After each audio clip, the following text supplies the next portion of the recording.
Woo!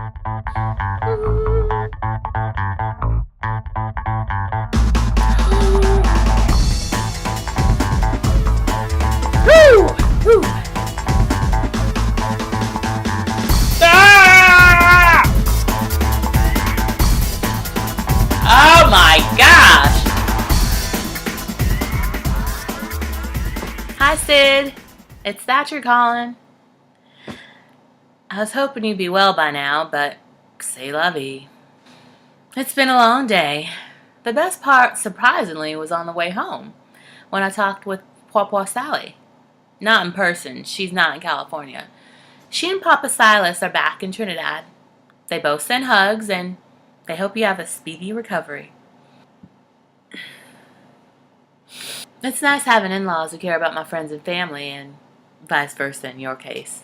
For instance, do you remember when you defended them last Thanksgiving at your Grandma Sarah's house?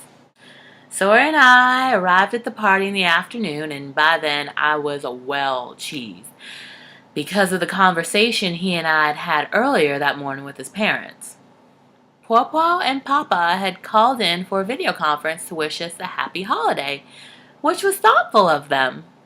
They'd asked if we'd received their Thanksgiving card, which we had, addressed to Mr. and Mrs. Sawyer Desai.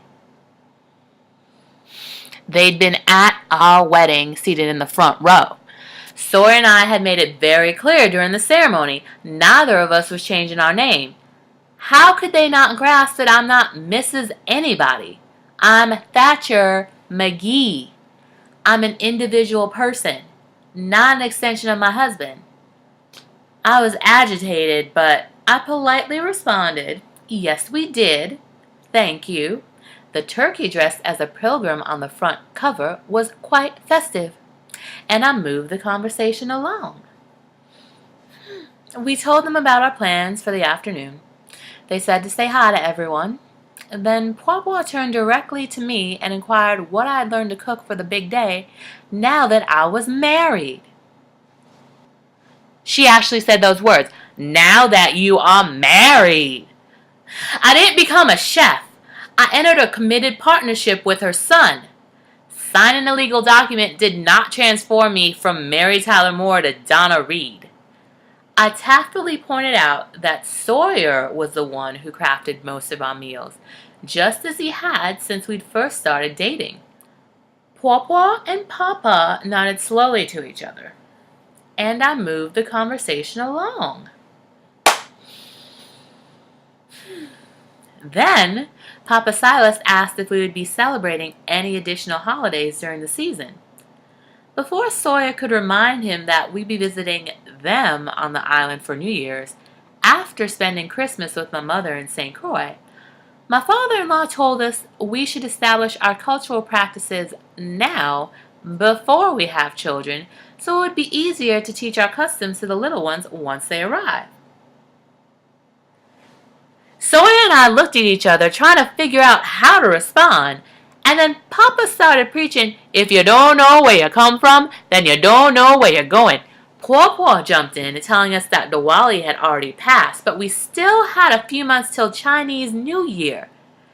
Sawyer and I listened to them going on and on about how we, but in particular I, needed to make sure our currently non-existent offspring knew they were East Asian and East Indian from the West Indies.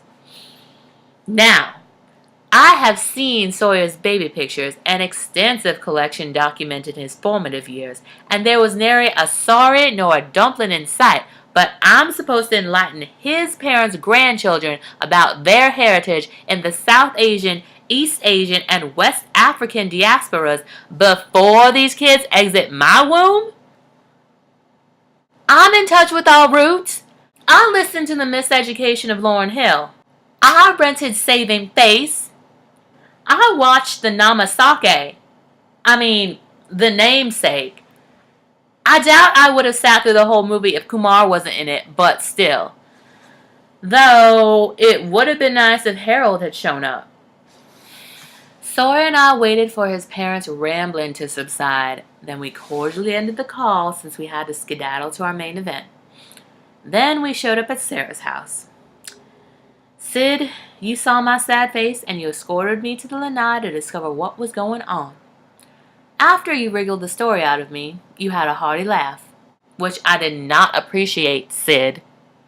Then you said to me, "How dare your parents-in-law attempt to engage with you? The nerve of them, trying to include you in their family."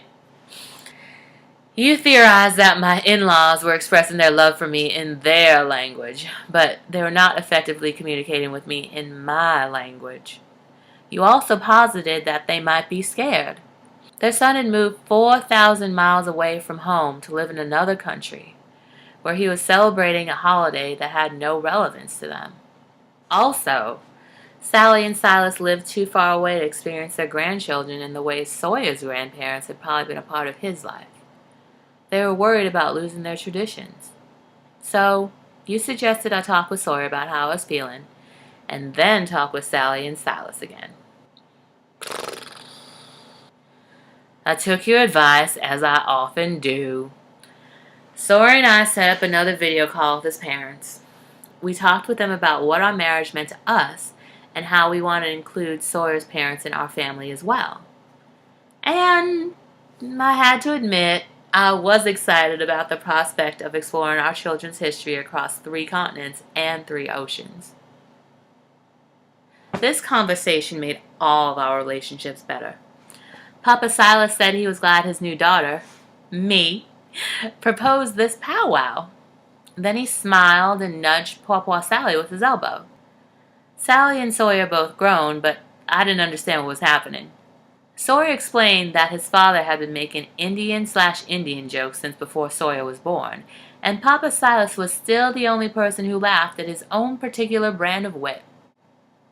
Papa Silas said that since now I was really part of the family, he wanted to tell me the one about the medicine man at the Taj Mahal, but Pawpaw Sally stepped in and we ended the call.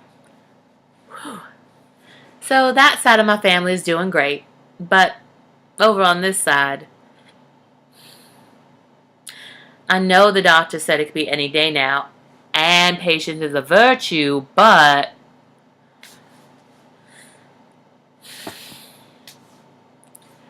I'll be here when you're ready. Peace and happiness, Sid. Check you later.